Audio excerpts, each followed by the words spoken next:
எந்த ஆட்சி வந்தாலும் அந்த ஆட்சியாளர்களுக்கு அந்த உத்தரவை வந்து எக்ஸிக்யூட் பண்ணுற இடத்துல தான் இவங்க இருக்கிறாங்க. நீங்கள் ஒருத்தர் விமர்சிக்கிறாங்கன்னு சொன்னால் அவங்களும் விமர்சிக்கணும். முக்தார் நீங்கள் விமர்சிக்கலாம். முக்தாருடைய குடும்பத்தில் இருக்க பெண்கள் வரைக்கும் வந்து அவர் பேசுகிறார்.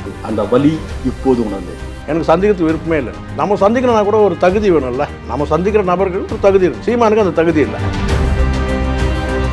அதாண்டி நீ யூனிஃபார்மை கட்டி வச்சுட்டு வா, இதெல்லாம் வந்து ஒரு 60 வயசு கடக்கிற ஒரு பெருந்தன்மையான ஒரு அரசியல் கட்சி தலைவருக்கு அழகாது. பைத்தியன்றது அந்த கட்சிக்குள்ள இவ்வளவு நாள் வந்து பாதுகாத்து வச்ச ரகசியம். சீமான் பைத்தியன்றது எல்லாருக்கும் தெரியும். நம்ம பார்த்தோம், விஜய் கட்சி தொடங்கின பிறகு சீமான் வந்து சங்கிலியில கட்டி போடக்கூடிய நிலைமைக்கு தள்ளப்பட்டார். அரசியல்வாதிகள் வந்து கட்டினா 3 பிணங்களுக்கு நடுவில் ஒரு 3 ஆண்களுக்கு மத்தியில் ஒரு பெண் படுத்திருக்குன்னு சொன்னீங்க. சமாஜம் கலைஞரை வந்து சண்டாளன்ற ஒரு வார்த்தையை வந்து நீங்க சொன்னீங்க. அதை தாண்டி இன்னைக்கு போய் ரஜினிகால போய் நக்குறீங்கல்ல. கொஞ்சமான பேச்சா பேசிருக்கா. ஒரே ஒன்று போதும், ஒரு வார்த்தை. நாங்க தான் கொன்னோன்னு சொன்னியா இல்லையா ராஜீவ் காந்தியா? என்ன கேட்டா அவங்க வீட்டில் இருக்க பொம்பளைங்க கேட்டாங்கன்னா செருப்பால் அடிக்கணும். 2 திராவிட கட்சிகள் ஒரு மாற்று சக்தி, ஒரு தமிழ் தேசம் சொல்றாங்க. ரைட், அதனால ஈர்க்கப்பட்டு நம்ம போறோம். ஆனால் அங்கே போகும்போது கேட்டினா வந்து ஒரு கீழ்த்தரமான ஒரு தலைமை.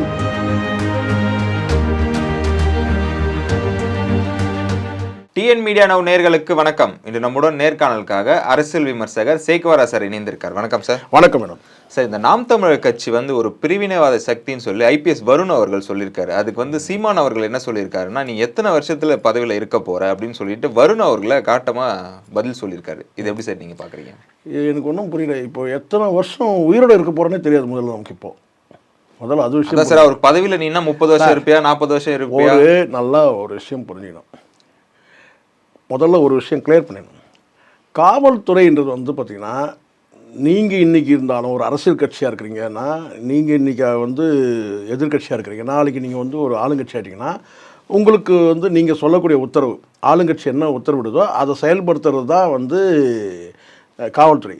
காவல்துறை வந்து ஒரு தனி அமைப்புலாம் கிடையாது. அரசு என்ன உத்தரவிடுதோ அதை வந்து செயல்படுத்துகிற இடத்துல வந்துடுவாங்க. உங்களுக்கே நல்லா தெரியும், ஆட்சியில் இருக்கும்போது அந்த எலெக்ஷன் கவுண்டிங் முடிஞ்ச உடனே யார் ரூலிங்க்கு வராங்களோ அந்த வாகனம் அப்படியே திசை மாறும். சரிங்களா? அதிகாரிகள் ரெடியாக இருப்பாங்க. யார் வந்து அந்த ரிசல்ட் வந்ததும் யார் முதலமைச்சராக ஆகிறாங்களோ, இப்போ ஒரு முதலமைச்சராக இருக்கிறாரு, அவர் வந்து தேர்தலில் தோற்றுறாருன்னா அந்த ரிசல்ட் வந்த உடனே அவங்க என்ன கேட்டால் அடுத்தது வந்து எந்த கட்சி ஜெயிக்குதோ அவங்க வந்து திசை மாறி போகிறத நீங்கள் பார்த்துட்டீங்க. இது வந்து நல்ல ஒரு புரிதல் வேணும். என்னென்னு கேட்டால், எந்த ஆட்சி வந்தாலும் அந்த ஆட்சியாளர்களுக்கு அந்த உத்தரவை வந்து எக்ஸிக்யூட் பண்ணுற இடத்துல தான் இவங்க இருக்கிறாங்க, காவல்துறை. இதில் வந்து எதிர்கட்சிகள் வந்து பார்த்தீங்கன்னா விமர்சிக்கக்கூடாதா காவல்துறைனா? தாராளமாக விமர்சிக்கலாம். எப்படி விமர்சிக்கணும்னா, காவல்துறை அராஜகம், காவல்துறை வந்து ஒருதலைபட்சமாக நடந்துக்குது, வந்து காவல்துறை ஒழிகன்னு கூட நீங்கள் சொல்லலாம். அராஜகம் ஒழிக, காவல்துறை அத்துமீறல், இதெல்லாம் தாராளமாக வந்து விமர்சிக்க முடியும். அதுதான் நமக்கு ஜனநாயகத்தில் நமக்கு கொடுக்கப்பட்ட உரிமை. ஐயோ காவல்துறைனா விமர்சிக்கக்கூடாதா? விமர்சிக்கலாம். இப்படி தான் விமர்சனம் இருக்கணும். காவல்துறை வந்து அத்துமீறல் பண்ணாங்க, அட்டூழியம் பண்ணாங்க, ஒழிக, அப்படி இதெல்லாம். ஆனால் ஒரு காவல்துறை அதிகாரியை விமர்சனம் பண்ணும்போது அங்கே வேறுபடுது. அங்கே தான் இவங்க நாம் தமிழ் சிக்கல் அங்கே தான் வந்தது. ஒரு தனிப்பட்ட ஒரு அதிகாரியை வந்து நீங்கள் வந்து கார்னர் பண்ணி நீங்கள் வந்து தொடர்ச்சியாக வந்து அதுவும் எந்த மாதிரியான விமர்சனங்களை நீங்கள் வைக்கிறீங்கன்றது இருக்குது. ஒரு கருத்தியல் விமர்சனம் வச்சாலும் கூட அதுக்கு வந்து அவங்க பதில் கொடுப்பாங்க, அது வேறு. தனிப்பட்ட முறையில் நீங்கள் வந்து ஒரு வீடியோக்களை ஃபேப்ரிகேட் பண்ணுறது, நீங்கள் வந்து இந்த மாதிரி வந்து இணையத்தில் வந்து மோசமாக வந்து ஆபாசமாக வந்து சித்தரிக்கிறது, இதெல்லாம் வந்து ஒரு எல்லை மீறிய விஷயம் தானே. இது சுட்டி காட்டும் போது கூட வந்து பார்த்திங்கன்னா வந்து இப்போ எல்லாரும் ஒரே மாதிரி இருக்குமா? சில பேர் கடந்து போயிடுவாங்க சார். இப்போ கடந்த காலத்தில் விமர்சனங்கள் வைக்கப்பட்டது. சைலேந்திர பாபு பெரிய ஒரு ஹீரோவாக கருதப்பட்டார் இளைஞர்கள் மத்தியில். அவர் மீதும் வந்து சில விமர்சனங்கள் வச்சாங்க, உங்களுக்கு தெரியும், இதே மீடியாவில் வச்சாங்க. அவர் வந்து அது கடந்து போயிட்டார். எல்லாரும் கடந்து போயிட்டாங்கன்னு நம்ம நினைக்க முடியாதுல்ல. நீங்கள் வந்து ஒருத்தர் வந்து ஒரு மனக்காய் வந்துடுச்சுன்னா, வேலையை வேணாம் ஒன்றும் வேணாம், இதுக்கு மேலே என்ன நமக்கு அசிங்கம் அவமானம் அப்படின்ற அந்த ஒரு இடத்துக்கு வந்துடுவாங்கல்ல. நீங்கள் வந்து ஒட்டுமொத்த குடும்பத்தையும் நீங்கள் வந்து கிரிட்டிசைஸ் பண்ணிங்கன்னா இது ஒரு மோசமான போக்கு. என்னன்னு கேட்டிங்கன்னா, ஒரு கருத்தியலாக நீங்கள் மோதாமல் தனிப்பட்ட பர்சனல் அட்டாக் பண்ணாங்கன்னா அவங்க வந்து சைலண்ட் ஆகிடுவாங்க, நம்மளை எதிர்க்க மாட்டாங்க. இல்லை நம்ம வந்து அது மூலமாக நம்ம வன்மத்தை தீர்த்துக்கலாம், நம்மளை வந்து இப்படி நம்ம கட்சி நம்ம இப்படி நடவடிக்கை எடுத்தார் அந்த அதிகாரியை வந்து இப்படி பண்ணிடலாம், பர்சனலாக அட்டாக் பண்ணாங்கன்னா மேற்கொண்டு இப்போ எனக்கு கூட அது நடந்தது. இதே நாம் தமிழர் விமர்சிக்கும் போது கமெண்ட்டில் வந்து நிறைய பேர் சொன்னாங்க, என் நண்பர்களே சொன்னாங்க, ரொம்ப மோசமாக கிரிட்டிசைஸ் பண்ண, அதை மோசமாக விமர்சனங்களை போடுறாங்க நாம் தமிழர் சொன்னாங்க. நான் வந்து எனக்கு கேட்டால் அது படித்தாதான் சிக்கல், படிக்காமல் கடந்து போயிடும். இல்லை அதுக்கப்புறம் கூட சொன்னாங்க, இல்லை டோட்டலாக மொத்தம் ரொம்பவும் வந்து அசிங்கமாக ரொம்ப ஆபாசமானுங்க. இது கடந்த காலத்தில் எல்லாருக்கும் நடந்திருக்கு. அந்த கட்சியிலேருந்து விலகிறவங்களுக்கு நம்ம வந்து அந்த கட்சியில் கிடையாது, சரிங்களா? ஆனால் வந்து பலரும் அந்த கட்சியிலேருந்து விலகினவங்களுக்கே அது நடந்திருக்கு. நாச்சியார் சுகந்தி இருந்தாங்க, அவங்க வந்து ஆதரவாக இருந்தாங்க, அவங்களுக்கு நடந்திருக்கு. இன்னும் பல பேர் உங்களுக்கு தெரியும் நடந்திருக்கு. ஸோ அதனால் அவங்க கேட்டால் அதில் வந்து ஆணாக இருந்தாலும் பெண்ணாக இருந்தாலும் தரக்குறைவான இதுக்குன்னே வந்து எனக்கு நல்லா தெரியும். கேட்டால் விவரம் தெரியாதுன்னு தெரியாது. இதுக்கு வந்து கேட்டால் அந்த நாம் தமிழர் கட்சியில் இருக்கிற நபர்கள் கிடையாது. இது சாட்டை துறைமுருகனால் ஒரு 50 பேரை வந்து கிரியேட் பண்ணி இப்படி வந்து மோசமான விமர்சனம் வச்சாங்க. அதுக்கு பதிலடி கொடுக்கறதுக்கு தான் வந்து முக்தார் வந்து ஏன் இப்படி முக்தார் வந்து தொடர்ச்சியாக வந்து சீமான விமர்சனம் பண்ணுறாருன்னு சொன்னால், நமக்கு இருக்கிற அந்த பக்கம் வந்து முக்தாருக்கு இருக்கணும்னு சொல்ல முடியாதுல்ல. அவர் தனிப்பட்ட முறையில் வந்து ஒரு கட்சியோட தலைவர், நாம் தமிழருடைய சீமானே வந்து கேட்டிங்கன்னா அவங்க வீட்டு பெண்மணிகள் வரைக்கும் அந்த பத்திரிகையாளர் கூட்டத்தில் பேசுறதை பார்த்தோம், சரிங்களா? நீங்கள் ஒருத்தர் விமர்சிக்கிறாங்கன்னு சொன்னால் அவங்களும் விமர்சிக்கணும். முக்தார் நீங்கள் விமர்சிக்கலாம், முக்தாருடைய குடும்பத்தில் இருக்க பெண்கள் வரைக்கும் வந்து அவர் பேசுனார். யார்? இதே சீமான் பேசுனார். அதுக்கப்புறம் தான் எனக்கு வந்து பார்த்தேன்னு கேட்டிங்கன்னா வந்து எனக்கு ஒரு தடவை நான் ஒரு அழைப்பு கூட கொடுத்தாங்க வந்து பார்க்கலான்னு சொல்லிட்டு. அவர் இன்னும் வந்து கேட்டால் அவர் வந்து பார்க்கலான்னு நம்ம ஜிபத்துன்னு ஓடி போயிட்டு பக்கத்தில் நின்று ஃபோட்டோ எடுத்துக்கு நம்மன்னா வந்து நம்ம சீமான் கிடையாது இல்லை, கூப்பிட்டதும் வந்து பக்கத்தில் போய் நின்று ஃபோட்டோ எடுக்கிறதுக்கு, இல்லை வழியை போய் கேட்டு ஃபோட்டோ எடுக்கிறதுக்கு எனக்கு சந்திக்கிறதுக்கு விருப்பமே இல்லை. நம்ம சந்திக்கணும்னா கூட ஒரு தகுதி வேணும்ல, நம்ம சந்திக்கிற நபர்களுக்கு ஒரு தகுதி இருக்கணும். சீமானுக்கு அந்த தகுதி இல்லை. நமக்கு ஒரு நம்ம போய் ஒரு மீட் பண்ணுறோன்னா அந்த ஒரு நபருக்கு வந்து தகுதி இருக்கணும், நம்மளை மீட் பண்ணுறதுக்கு தகுதி இருக்கணும். சீமானுக்கு வந்து நம்மளை மீட் பண்ணுறதுக்குலாம் தகுதி கிடையாது. நான் வரலன்னு சொல்லிட்டேன்.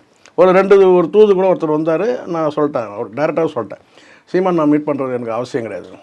ஓகே சார், இப்போ எதுக்கு நான் சொல்கிறேன்னா, எதுக்கு சொன்னேன், ஒரு யார் வேணா இருக்கட்டும், நீங்கள் முதல்ல ஐபிஎஸ்ன்றதை விட்டுருங்க, தனிநபரையும் நீங்கள் விமர்சிக்க முடியாது சார்.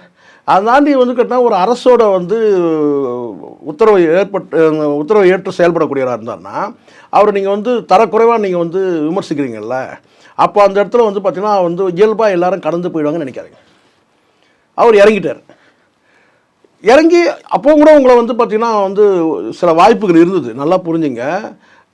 அவர் நிறைய வாய்ப்பு கொடுத்தாரு. என்னென்னு கேட்டால் இவங்க வந்து என்ன செஞ்சிடலாம், வந்து ஏதோ தொண்டர்கள் செஞ்சுட்டாங்க, ஒரு குறிப்பிட்ட வந்து ஒரு நபரை நாங்கள் வந்து இந்த கட்சியை விட்டு நீக்கிட்டோம், அவர் வந்து ஆர்வக்கோளாறு செஞ்சுட்டாங்க, இது இல்லைனா இங்கே எங்களுக்கு இந்த ஃபேப்ரிகேட் பண்ணதுக்கும் எங்களுக்கும் தொடர்பே கிடையாது, இருந்தாலும் எனக்கு வருத்தமாக இருக்குன்னு சொல்லிங்கன்னா பரவாயில்ல.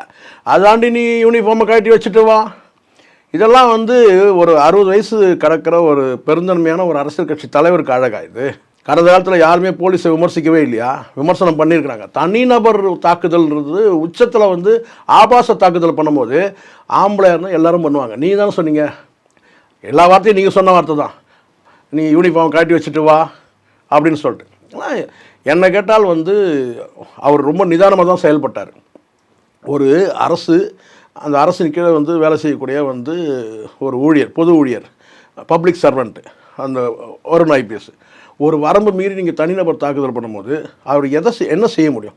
ஒன்று இப்போ உங்களை மாதிரி வந்து அவர் வந்து ஒரு டென்ஷன் ஆகிட்டு உடனே வந்து லோக்கலாக சட்டை கட்டு சினிமா கிடையாது, அவர் சட்டத்தை நீதியை நாடுறாரு. அதுக்கு அடுத்த பட்சமாக அவருக்கு எங்கெல்லாம் வாய்ப்பு இருக்குதோ முறையான வாய்ப்புகளை அவர் பயன்படுத்துகிறார். அப்படி ஒரு முறையான வாய்ப்புகளை பயன்படுத்தி தான் இந்த ஐபிஎஸ்களுடைய அந்த கான்ஃபரன்ஸில் வந்து, அதுவும் மோடி அமித்ஷாவால் துவக்கி வைக்கப்பட்ட தான் சார் அது ஒரு பேசும் பொருளாகவே இருக்குது. சார் இதை விட வேற என்ன செய்ய முடியும்?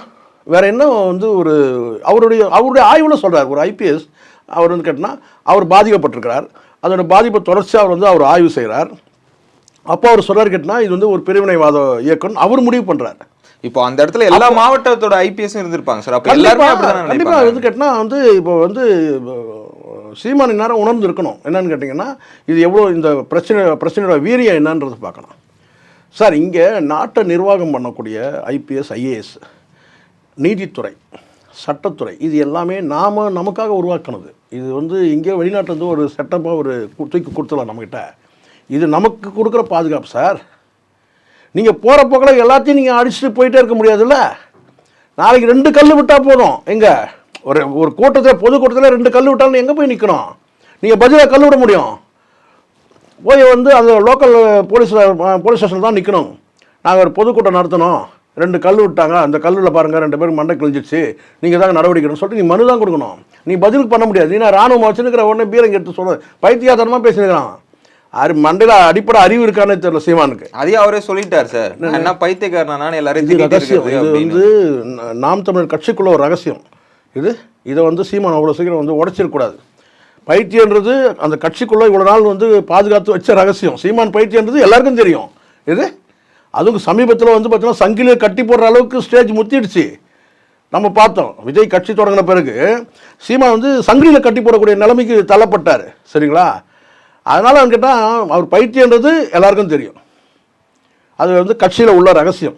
இப்போ அவர் வெளியே சொல்லியிருக்கார். நான் சொல்கிறேன் வினோத், யாருமே நான் சொல்கிறேன், நீங்கள் அதிகாரின்றதுக்கெலாம் செகண்டாக நீங்கள் கொடுங்க மரியாதை. தனி நபரை வந்து பார்த்தீங்கன்னா நீங்கள் தனி மனிதனை வந்து நீங்கள் ஒரு வரம்பு கொடுக்கு விமர்சிக்கிறதுக்கு கூட வரும். அந்த வரம்பை தாண்டினாங்க. நீங்கள் பார்த்துருப்பீங்கன்னு எனக்கு தெரியல, அதை நம்ம இங்கே சொல்கிறதும் சரியாக இருக்காது சார். அவர் ஒரு பாருங்க, நீங்கள் ஒரு காக்கி யூனிஃபார்ம் போட்டு இருக்கிற உடையிலேயே வந்து நீங்கள் வந்து ஒரு ஆபாசமாக இங்கே செத்துங்க. சகிக்க முடியாதது அது. சகிக்க முடியாத குற்றம் அது. எப்படிப்பட்ட மனிதராக இருந்தாலும் வந்து கேட்டிங்கன்னா அதனால தான் மரியாதை குறைஞ்சி. நீங்கள் ஒன்று ஒன்றா சொல்லிட்டே வரீங்க. அரசியல்வாதிகள் வந்து கேட்டால் 3 பெண்களுக்கு நடுவில் ஒரு 3 ஆண்களுக்கு மத்தியில் ஒரு பெண் படுத்திருக்குன்னு சொன்னீங்க சமாஜில். அந்த வார்த்தை வந்து சண்டாளன்ற ஒரு வார்த்தையை வந்து நீங்கள் சொன்னீங்க. அது வந்து அதையும் நீங்கள் நான் பின்வாங்க மாட்டேன்லாம் சொன்னீங்க. அதை தாண்டி இன்றைக்கி போய் ரஜினிகாலை போய் நக்குறீங்கல்ல, அந்த ரஜினிகாந்தோடைய மகள்கள் வரைக்கும் எல்லாம் எடுத்து வச்சு எவ்வளவோ கொச்சையாக எவ்வளவோ ஆபாசமாக பேசணுமோ பேசுனீங்க. ரஜினி கறந்து போயிட்டார், திமுகவும் கறந்து போயிடுச்சு. ஆனால் ஒரு காவல்துறை அதிகாரியும் வந்து தனிப்பட்ட முறையில் ஒரு ஹர்ட்டான மனுஷன் வந்து என்ன செய்ய முடியும்? ஒரு அதிகாரியாக என்ன செய்வோம்? சட்டப்படியான நடவடிக்கை எடுக்கிறாரு. அந்த சட்டப்படியான நடவடிக்கைக்கே நீங்கள் பதில் சொல்லணும். இது தாண்டி இருக்குன்னா அவங்களுக்கான அந்த ஐபிஎஸ் அந்த அசோசியேஷன் தானே அது வந்து அந்த அவங்களுடைய அமைப்பு, அது கூட்டமைப்பு. அதில் வந்து அவருடைய கருத்தை எடுத்து வைக்கிறார். எல்லா அதிகாரியும் பேசுவாங்க இங்கே இப்படி ஒரு கட்சி வந்து இப்படி வந்து நமக்கான பாதுகாப்பு உழைத்த நாமளே உடைக்கூடாது சார். சீமானுக்கும் வந்து இந்த காவல்துறையினர் பாதுகாப்பு. இப்போ சீமான் அவர்கள் என்ன கேட்குறாங்கன்னா, எதை வச்சு நீங்க பிரிவினைவாத சக்தின்னு சொல்றீங்கன்னு தானே சார் நீ பேசுறதை வச்சு அப்புறம் உனக்கு கோவம் வந்துடும் எனக்கு. நானே சொல்லுவேன் நீ கொஞ்சமான பேச்சா பேசியிருக்க, கொஞ்சமான பேச்சா பேசியிருக்க. ஒரே ஒன்று போதும், ஒரு வார்த்தை, நாங்கள் தான் கொன்னோன்னு சொன்னியா இல்லையா ராஜீவ்காந்தியா?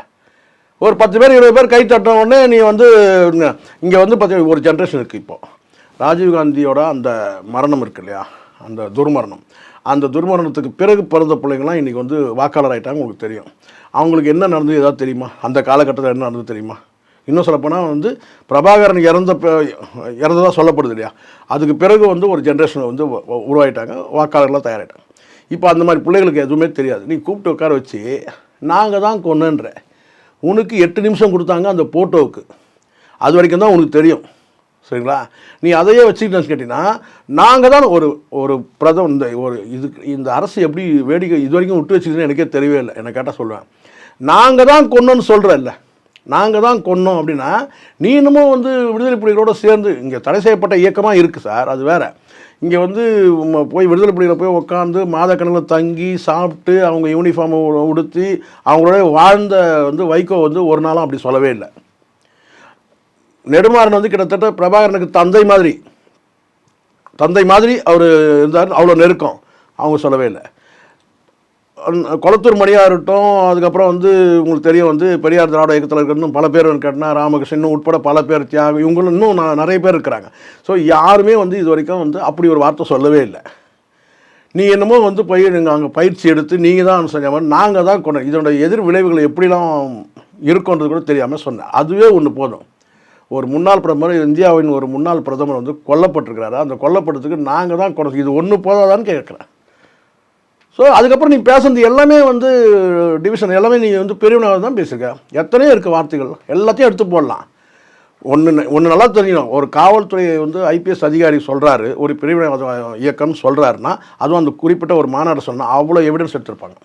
நான் சொல்கிறேன் உங்களுக்கு வினோத், அதுவும் பிரதமர், உள்துறை அமைச்சர், தொடங்கி வைக்கிற ஒரு ஐபிஎஸ்கள் மாநாட்டில் ஒரு கட்சியை வந்து ஒரு ஐபிஎஸ் அதிகாரி பிரிவினைவாத இயக்கம்னு சொல்கிறாருன்னு சொன்னால் ஏதோ அவர் மீது வந்து இவங்க வன்மமாக வந்து தாக்குதல் பண்ணாங்க, அதுக்காக வந்து ஒரு பதிலடி நடவடிக்கையாக இல்லை, அவ்வளோ விஷயங்களை சேகரிச்சிருப்பாருன்ற நான்.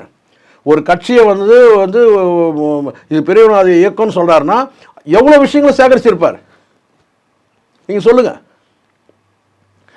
ஆதாரம் இல்லாமலாம் வந்து சொல்ல மாட்டாங்க. இப்போ புரியுதுங்களா உங்களுக்கு? நீங்கள் வந்து உங்களுக்கு வந்து என்ன பிரச்சனை இருக்குது, எப்படி நம்ம வந்து இதை ஒரு ஜனநாயக இயக்கமாக நீங்கள் மாற்றி எப்படி கொண்டு வரணும், சகிப்புத்தன்மை ரொம்ப ரொம்ப அவசியம். உங்களுக்கு சகிப்புத்தன்மையே கிடையாது. உனக்கு வாயிலிருந்து ஒரு வார்த்தை வந்து பார்த்தீங்கன்னா ஒரு வார்த்தை, எந்த வார்த்தை சார் சுத்தமாக இருக்குது? யார் சார் சொல்ல முடியும்? வந்து பார்த்தீங்கன்னா 3 ஆண்களை பற்றி பார்த்தீங்கன்னா முழுக்க பிணமாயிட்ட ஒரு தலைவர்களை இப்படி ஒரு கற்பனை யாராவது பண்ண ஒரு சராசரி மனுஷன் பண்ண முடியுமா சார்? 3 ஆண்களுக்கு மத்தியில் வந்து ஒரு பெண் படுத்திருக்குன்னு இப்படி ஒரு கற்பனை வருமா யாருக்காச்சும்? இத்தனைக்கும் ஒரு நாளைக்கு 10 முறை அந்த பக்கம் வரோம், அந்த சமாதிகளை தாண்டி தான் போகிறோம். அது எவ்வளோ பெரிய வந்து ஒரு ஆபாச கொச்சையான எண்ணம், கேவலமான எண்ணம், கீழ்த்தரமான எண்ணம். என்னை கேட்டால் அவங்க வீட்டில் இருக்க பொம்பளைங்க கேட்டாங்கன்னா செருப்பால் அடிக்கணும் அவனை. நான் சொல்ல இந்த கட்சியை விட்டுருங்க சார், கட்சிகளை அப்பாற்பட்டு சராசரியாக பெண்கள் இது ஒத்துப்பாங்களா சார்? 3 ஆண்களுக்கு மத்தியில் ஒரு பெண் படுத்திருக்குன்னு சொல்கிறேன். அதை மீண்டும் ஒரு முறை நீ வந்து கேட்டால் நான் சொன்னது தப்பு என்னன்னு கூட நீ கேட்குற. அதுதான் ரொம்ப ரொம்ப தவறான விஷயம். ஒரு விஷயத்தை நீங்கள் வந்து ஃப்ளோவில் போய் வந்து டங் ஸ்லிப் ஆகி நான் சொல்லிட்டேன்னு சொன்னால் கூட வருத்தம் தெரிவிக்கிறேன்னா முடிஞ்சிச்சு. நான் சொன்னதில் தப்பு என்ன இருக்குன்னு கேட்குறேன். அது நீ என்ன உள்நோக்கத்தில் சொல்கிற? நீ 3 ஆண்களுக்கு மத்தியில் ஒரு பெண் படுத்திருக்குன்றது எவ்வளோ கேவலமான வார்த்தை. அப்போ நீ ஒரு சுடுகாட்டுக்குள்ளே நுழையினா உன்னுடைய எண்ணம் எப்படி இருக்கும் நான் கேட்குறேன். இதை விட ஒரு மட்டமான ஒருத்தனை வந்து பார்க்க முடியுமா சார்? தமிழ்நாட்டிலோட ஒரு அரசியல் கட்சி தலைவராக இருக்கிறது வந்து பார்த்தீங்கன்னா அது அப்போ தான் நம்ம வந்து கேட்டோம். இப்போ எல்லாருமே ஒரு கட்டத்தில் நல்லா புரிஞ்சுங்க, நீங்கள் நான் எல்லாருமே கேட்டினா 2 திராவிட கட்சிகள் ஒரு மாற்று சக்தி, ஒரு தமிழ் தேசம் சொல்கிறாங்க, ரைட், ஓகே, அதனால் ஈர்க்கப்பட்டு நம்ம போகிறோம். ஆனால் அங்கே போகும்போது கேட்டினா வந்து ஒரு கீழ்த்தரமான ஒரு தலைமையின் கீழே ஒரு நல்ல கட்சி. இப்போ நான் சொல்கிறேன், நாம் தமிழ் கட்சி நல்ல கட்சி, ஆனால் அந்த கட்சி இன்றைக்கி இல்லை, அது வேறு விஷயம். அது கரைஞ்சி அப்படியே போய் மொத்தமாக காணாமல் போயிட்டு அப்படி போய் கிடச்சுன்னா அது வந்து பார்த்தீங்கன்னா இப்போ வந்து விஜய் கிட்ட போயிடுச்சுன்றாங்க. இப்போ வந்து கட்சி கிடையாது, சீமான் மட்டும்தான் இருக்கிறாரு.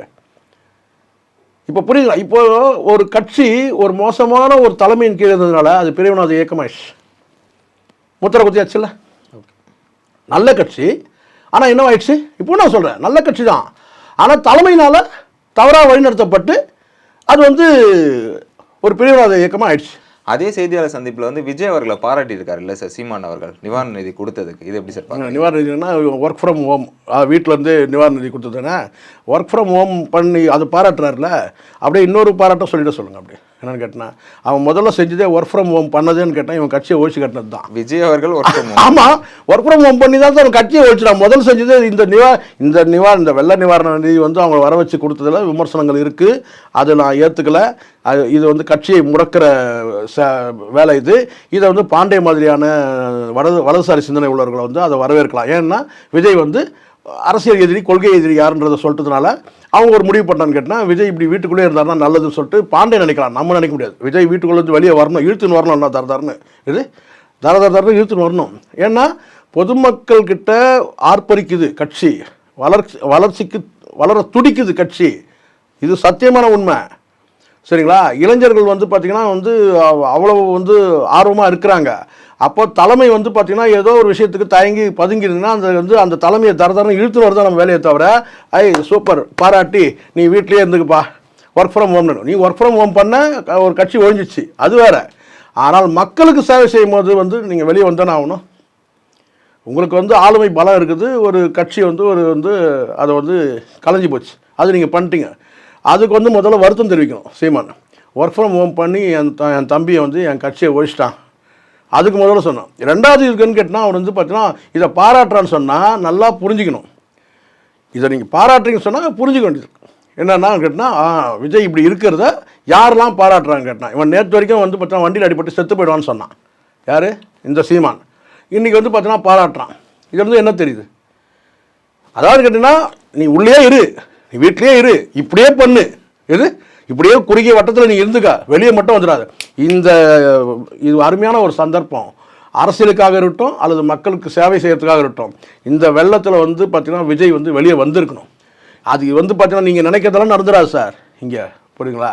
வெளியே வந்துடணும். மக்கள் வந்து பார்த்தீங்கன்னா நீங்கள் வந்து நிதி கொடுக்கலீங்க, நீங்கள் அரிசி கொடுக்குறீங்க, பருப்பு கொடுக்குறீங்க, ரவை கொடுக்குறீங்க, ஏதோ கொடுக்குறீங்க இல்லையா, ஆனால் அந்த மக்களோட வந்து கண்ணீருக்கு வந்து ஒரு ஆறுதலான ஒரு வார்த்தையை நீங்கள் சொல்லினா, நான் அவங்க பக்கத்தில் நான் இருக்கிறேன்னு சொல்லியிருந்தா அது அரசியல். அதுதான் ஈக்குவல் அரசியல். அதான் வந்து பார்த்தீங்கன்னா ஒரு கண்டெஸ்ட் பண்ணுறது, அரசியல் கண்டெஸ்ட்ன்றது அதுதான். இது என்னது இது? ஒரு 300 பேர் அம்ஜிகர்லேருந்து வர வச்சுட்டு வீட்டுக்குள்ளேயே இங்கேயே நீங்கள் வந்து கொடுத்துக்கிறது. அப்போ அங்கே விழுப்புரத்தில் இருக்க யார் கொடுப்பாங்க? அங்கேயும் பாதிக்கப்பட்டிருக்கிறாங்களே, யார் கொடுப்பா? திருவண்ணாமலை யார் கொடுப்பாங்க? அப்போ கட்சிகராக வந்து நீங்கள் முடுக்கி விட்டுட்டு நீங்கள் அந்த ஸ்பாட்டில் வந்து நீங்கள் ஒரு வார்த்தையை சொல்லியிருந்தால் கூட வந்து அது கட்சியோடைய வளர்ச்சிக்கு வேறு லெவல் போயிருக்கும். கட்சியோட வளர்ச்சியும் இருக்கும், இன்னொரு பக்கம் மக்களுக்கு ஒரு ஆதரவாக இருந்திருக்கும். அது விஜய் நழுவ விட்டது தப்பு, மிக மிக பெரிய தப்பு, கடுமையான கண்டனத்துக்குரிய தப்பு. இதை வந்து பாண்டே வந்து ஆதரிக்கிறான்னா அவன் வந்து பீகார்காரன், அவனுக்கு தமிழ்நாட்டுக்கு சம்மந்தமே கிடையாது. சரிங்களா? இவன் வந்து பார்த்தீங்கன்னா வந்து கேட்டால் இவன் வந்து யாரை கூட சொல்லிட்டான், இது சகத்தோழன்னு சொல்லிட்டான், சங்கின்ட்டான். ஏன்னா இப்போதைக்கு எஸ்கேப் ஆகணும், அப்படி தான், வேறு வழி கிடையாது. இப்போ பார்த்தீங்கல்ல, பிரிவினாவது இயக்கம் ஆயிடுச்சு. நாளைக்கு திடீர்னு வந்து பார்த்தீங்கன்னா வந்து தூக்கி உள்ள வச்சிருவா போகிறாங்கன்னு கூட சொல்லலாம். எனக்கு அப்போ இப்போ இங்கே போய் ஒட்டிக்கணும். எங்கே போய் ஒட்டிக்கணும்? ரஜினி மூலமாக அப்படி போய் சகத்தோழன்னு சொல்லிட்டேன். அதே சங்கின்னு செருப்பால் அடிப்புன்னு சொன்ன ஆள் எல்லாத்தையும் மக்கள் பார்த்து தானே இருக்காங்க. ஏன்னா நீ எது சொன்னாலும் இங்கே நம்பிடுவாங்களா? பசங்க தெளிவாக இருக்கிறானுங்க. ஸோ கட்சி இல்லை, இனி நீ என்ன சொன்னாலும் ஒன்றும் கணக்கு கிடையாது. புரியுங்களா சார்? ஒட்டுமொத்தமாக வந்து இந்தியா முழுவதும் ஒரு அறியப்பட்ட ஒரு கட்சி, பிரிவினை கட்சின்றது கண்டு பிரிவினை இயக்கமாகி போச்சு. இங்கே பல கடைசியாக ஒன்று சொல்கிறாங்க, இங்கே பல தமிழ் தேசிய இயக்கங்கள் இருக்குது. அவங்கெல்லாம் வந்து ஒரு இயக்கமாகவே நடத்துகிறாங்க, அரசியல் கட்சியாக மாறல. அவங்க இயக்கமாக நடத்தினா கூட வந்து பார்த்திங்கன்னா எங்கேயும் வந்து பிரிவினைவாதம்ன்றது பேசலை. தமிழ் தேசிய கொள்கைகளை வந்து முன்வைக்கிறாங்க, ஒரு இயக்கமாக நடத்துகிறாங்க.